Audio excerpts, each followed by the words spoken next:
Kuningan. Ini di Kapui. Pua buatnya. Kan. Situ ada Pandai Kuningan. Oh. Sungai Pua, Kapui, terus pompa di bawah. Ini tabung. Tabung Jadi tuh apa tabung namanya? ini isinya bensin, jadi yang kita pakai oktannya aja. Jadi ditiup sama pompa, jadi oktannya naik, bensinnya nggak boleh penuh.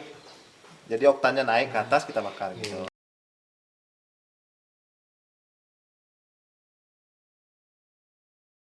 Beli di toko peralatan. Harganya? Ya, harganya kalau satu set ini aja berkisar 700.000 nih. Nah, 19. Sebelum itu juga udah ada dulu pertama kali kerajinan perak ini diterapkan di Kota Gadang pada zaman Belanda. Waktu itu Kota Gadang ada orang-orang tua dulu disuruh buat mahkota buat Ratu Inggris, waktu Ratu Belanda. Cuma diajarkanlah beberapa orang di Kota Gadang ini buat bahan baku dari perak. Kemudian berkelanjutan dan diturun temurun sampai sekarang. Dulu kita orang dulu pakai Inilah modern. sanduang istilahnya, Pak. Iya, sanduang. Ditiup di atas bara. Jadi perak itu ditaruh, ditiup. Tiup terus ya. Ya kayak proses pembuatan kaca.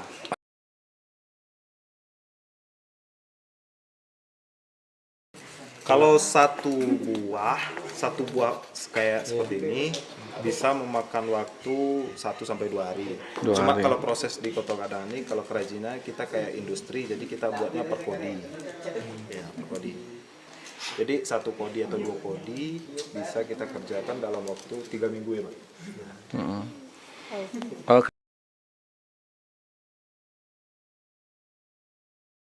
Karena dulu yang ditunjuk untuk buat yaitu dari Belanda dulu ditunjuk Kota Gadang, disuruh buat, dan di Kota Gadang ini beberapa orang memiliki ada bakat istilahnya, bakat yang nggak bisa nggak bisa tibanya nggak semua orang punya ya bakat, nggak semua orang punya. Jadi Kota Gadang kalau pengerjaan perak sendiri tidak hanya untuk daerah Bukit Tinggi, tidak hanya Kota Gadang. Cuma yang filigree cuma hanya di Kota Gadang. Bahkan di Indonesia, daerah Sumatera cuma di Kota Gadang.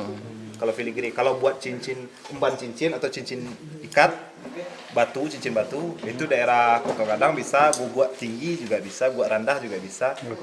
Ya.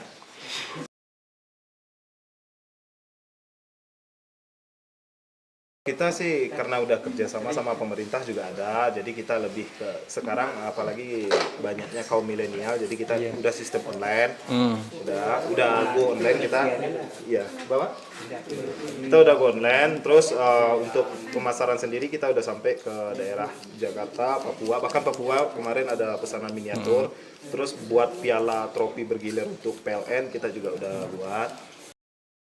Kan untuk sabuk apa juga dari Kota Gadang, sabuk Pangeran Malaysia tahun 2010 kita yang buat.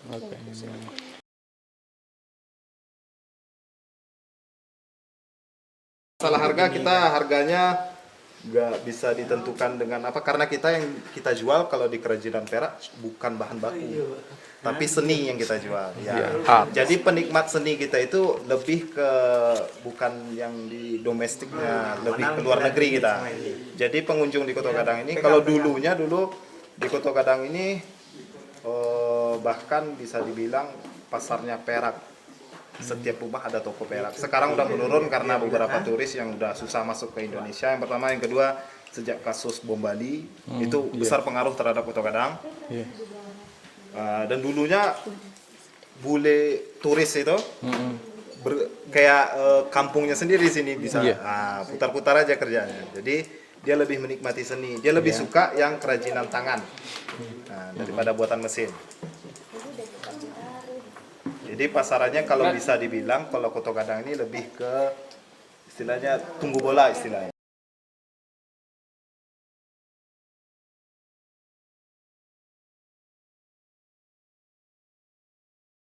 Lebih sensitif lagi perak karena dia warnanya putih.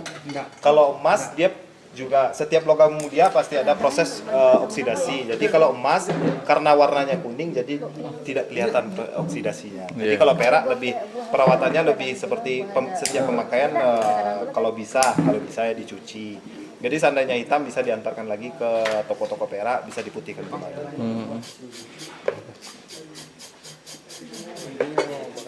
Jadi sekarang kalau untuk domestik perak udah jadi alternatif jadinya. Apalagi bagi kaum pria dilarang menggunakan emas untuk cincin pasangan atau cincin nikah. Sekarang udah banyak perak, orang beralih ke perak daripada emas.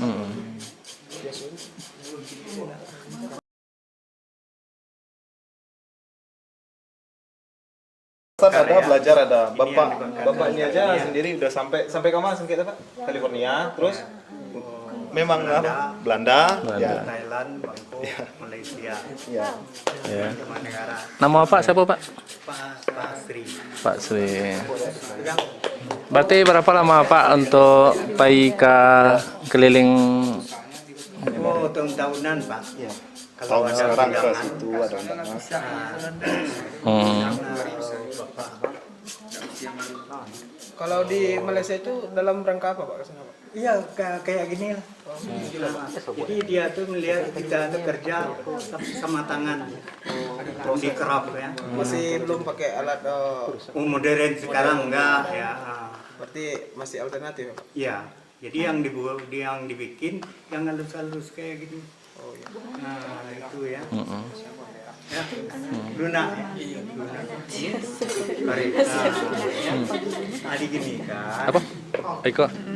Oh ya, saya lihat nama. Iya ya boleh. Ini kan modern nih kok. Iya. Lihat kan ada kelas nih, ada Ya, kalau Merek- dulunya masih tempahan, merek pabrik tempahan. Dulunya Bahan masih tempahan, jadi kita buatnya di toko di tempahan besi. Nah, jadi kita minta orang itu buat dari yang besar sampai yang halus. Ayo. Kalau ini dulu belum ada mesin seperti ini, kita masih dari proses awal tadi sampai ukuran kasar udah kita tarik ke besi itu. Oke. Basi yang di belakang apa nama? Mesin penggiling. Penggiling itu? Penggiling, jadi kita mau bikin pipi atau mau bikin ngalus. Ini bantuan dari Munchen. Munchen. Munchen ya. Udah berapa tahun? Kalau Di situ ada di belakang itu tulisannya. dari tahun Bantuannya Munchen. Besi yang kayak gini di belakang. dari tahun Ya, berapa Jerman. dikasih bantuan? Karena orang itu peduli terhadap kerajinan, ingin melestarikan kerajinan Kota Padang. Karena orang itu udah belajar juga. Bang, kalau ingin tanya deh Bang, Ya, kalau ingin belajar tuh Abang dari umur berapa belajar bikin? waktu SMA tahun 2008 Sampai sekarang. sampai sekarang. Alasan tertariknya untuk Karena nggak ada generasi penerusnya. Oh, berarti Abang generasi penerus. Generasi penerus dan ingin menambah generasi yang baru. ya. Oh, ingin melestarikan budaya. Ada Ingin kayak melestarikan budaya. Masalahnya ada masalah untuk pelestarian proses di Kota Padang ini karena orang tua di Kota Padang yang pandai kerajinan perak udah tidak mau mengajarkan kepada anaknya. Iya, iya. Tapi orang lain mau mengajarkan kepada anaknya gitu. Jadi orang tua saya bisa pengrajin perak, cuma nggak mau mengajarkan ke saya, tapi saya belajar ke orang lain. Dan orang lain tuh punya anak, dia nggak mau mengajarkan anaknya, tapi ngajarin orang lain. Alasannya tuh. Alasannya dia nggak ingin anaknya kerja seperti itu. Karena di Minang ya, Iya. itu kan masalah. Kalau ke kajian ke sana kita masalah watak orang Minang. Iya. Nah, kalau masalah kepribadian orang Minang ini anaknya harus bisa lebih hebat daripada. Iya, betul. Jadi sebenarnya Iya, iya. itu salah persepsi. Sebenarnya Iya. kalau harus dengan bidang yang sama tapi melampaui orang tuanya seperti itu. Iya. Jadi orang tua lebih ke menyekolahkan anaknya sampai ke perguruan tinggi. Iya. Jadi anaknya lebih jadi lupa dengan tradisi dan lupa dengan kebudayaan Minang sendiri. Itu faktor pertama. Faktor kedua, di Minang ini apalagi kerajinan perak itu didominasi oleh kaum pria kan. Karena pekerjaannya lebih ke pekerjaan keras istilahnya. Jadi kalau di Minang yang pria itu dianjurkan untuk merantau. Nah, jadi kerajinan yang di kampungnya ditinggalkan. Nah, itu. Jadi melihat dampak tersebut dengan yang disayangkan sekali karena kerajinan perak Kota Padang itu mendunia, Iya. sangat disayangkan sekali tidak dilestarikan. Gitu. Jadi dari situlah mulanya ingin melestarikan kerajinan Oke. Kota Padang. Ini kembali ke alat tadi, Bang. Ya. Kan ini kan dibantu oleh Munchen. Ya.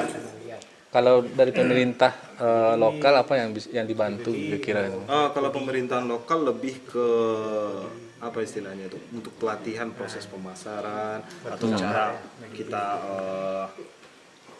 menjaga kesehatan dalam bekerja. Jadi lebih ke edukasi dia. Ya, jadi dia lebih ke universal, semua kerajinan dia kop, tapi tidak secara menjurus. Tapi akhir-akhir ini karena kita udah kerja sama pemerintah, udah mulai meminta perhatian dari pemerintah, kemungkinan 2019 ini atau 2020 Koto Kadang akan ditunjuk sebagai kampung perak dan sulaman di Indonesia.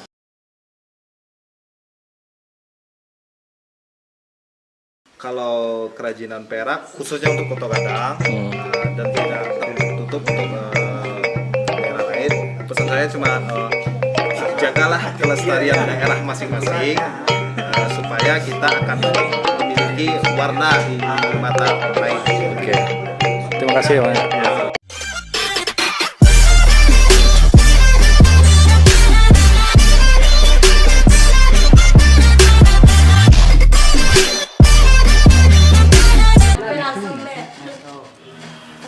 Jadi makanya kalau menyatu tadi itu tarikan ini pijan. Nah, Biar sinkron otak kiri sama otak kanan. Kanan menstelapi, otak kiri buat mompa. Ya.